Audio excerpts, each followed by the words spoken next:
Assalamualaikum warahmatullahi wabarakatuh. Apa kabar teman-teman?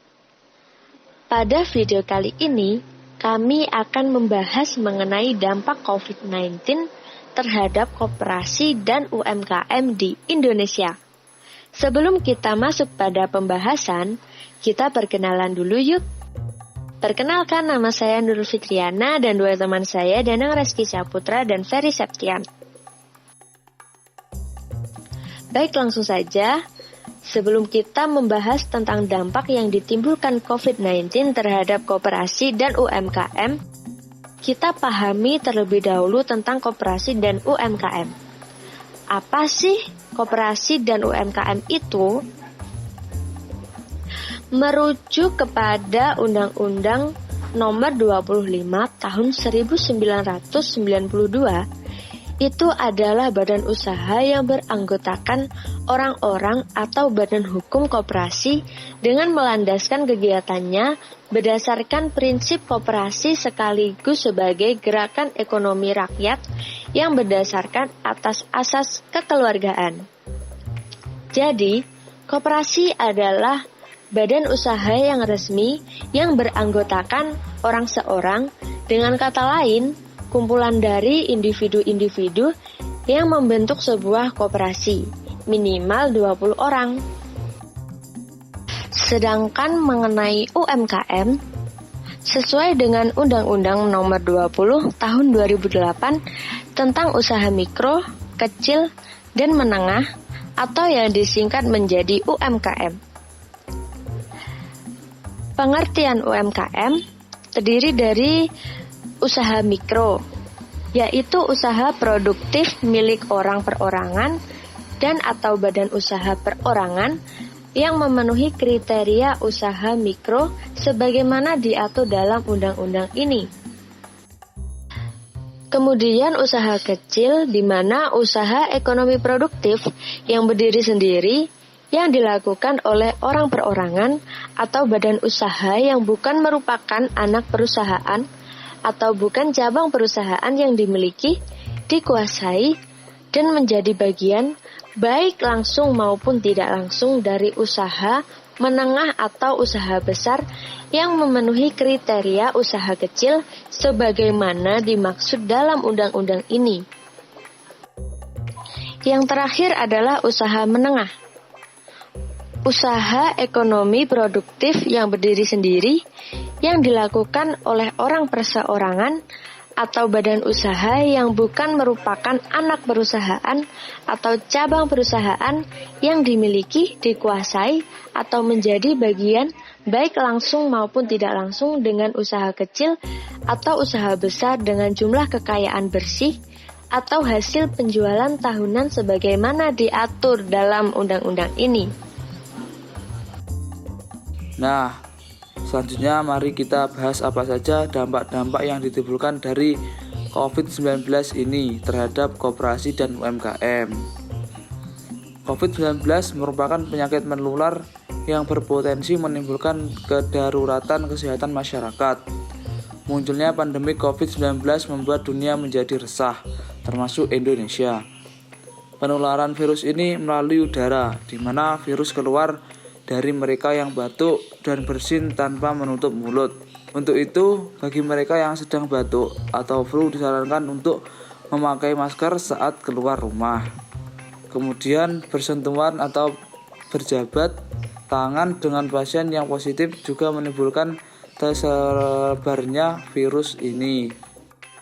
Pemerintah sudah mengimbau agar masyarakat melakukan social distancing untuk memperlambat penyebaran COVID-19. Ada beberapa wilayah di Indonesia yang menerapkan sistem lockdown. Kebijakan tersebut tentunya menimbulkan pro dan kontra. Pemerintah telah mengimbau untuk tidak mudik di tahun ini. Banyak akibat yang ditimbulkan dari social distancing ini, seperti penutupan sekolah yang digantikan dengan sistem daring atau belajar online dari rumah. Bidang budaya, bidang politik, bidang keagamaan, bidang keamanan, bidang kesehatan, bidang ekonomi, dan lain-lain semua merasakan dampak dari COVID ini. Cukup meresahkan bukan? Dampak pada bidang ekonomi ini berjangka panjang. Salah satunya pada koperasi dan UMKM.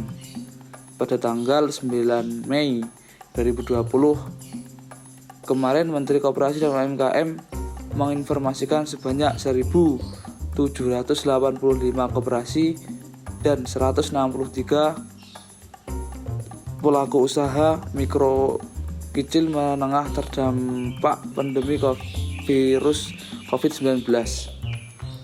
Pada pengelola koperasi merasakan turunnya penjualan, kekurangan modal dan terlambatnya distribusi. Sementara itu, sektor UMKM yang terguncang selama pandemi COVID-19 selain memakan dan meminum adalah industri kreatif dan pertanian. Untuk menanggulangi masalah yang dihadapi pelaku UMKM dan koperasi, pemerintah melakukan beberapa upaya. Salah satunya memasukkan pelaku UMKM dan koperasi sebagai penerima program bantuan pemerintah seperti kartu pelajar, subsidi tarif listrik, dan keluarga harapan. Pemerintah juga memberikan keringanan pembayaran pajak selama 6 bulan sejak April 2020 hingga September 2020. Kita ambil contoh di salah satu koperasi yang terkena dampak dari COVID-19, yaitu KSPPS Hidayah Madani yang berada di Desa Ngadirejo, Kecamatan Pogalan, Kabupaten Trenggalek, Jawa Timur. Berikut hasil data yang kami peroleh. Yang pertama, kegiatan usaha. Kegiatan usaha koperasi simpan pinjam dan pembiayaan syariah, yaitu menghimpun simpanan dari anggota, menyalurkan pinjaman dan pembiayaan syariah kepada anggota, calon anggota, dan koperasi lain sesuai dengan prinsip syariah, termasuk mengelola zakat, infak, sedekah, dan wakaf. KSPPS dilarang melakukan kegiatan usaha pada sektor real secara langsung. Yang kedua, modal. Modal usaha KSPPS primer dengan wilayah keanggotaan dalam satu daerah kabupaten atau kota minimal sebesar 15 juta rupiah. Lalu modal usaha KSPPS primer dengan wilayah keanggotaan lintas daerah kabupaten atau kota dalam satu wilayah daerah provinsi minimal sebesar 75 juta rupiah. Sedangkan modal usaha KSPPS primer dengan wilayah keanggotaan lintas daerah provinsi minimal sebesar 375 juta rupiah. Yang ketiga, nasabah. Meski cakupan wilayah KSPPS luas, tetapi nasabah yang berhak untuk dilayani adalah nasabah yang telah terdaftar sebagai anggota koperasi.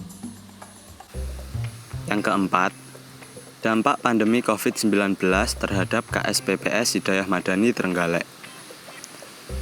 Setelah adanya pembatasan wilayah akibat pandemi COVID-19 ini, KSPPS Hidayah Madani Trenggalek telah beberapa kali mengganti peraturan terkait dengan dana pembiayaan menyesuaikan dengan kondisi yang ada.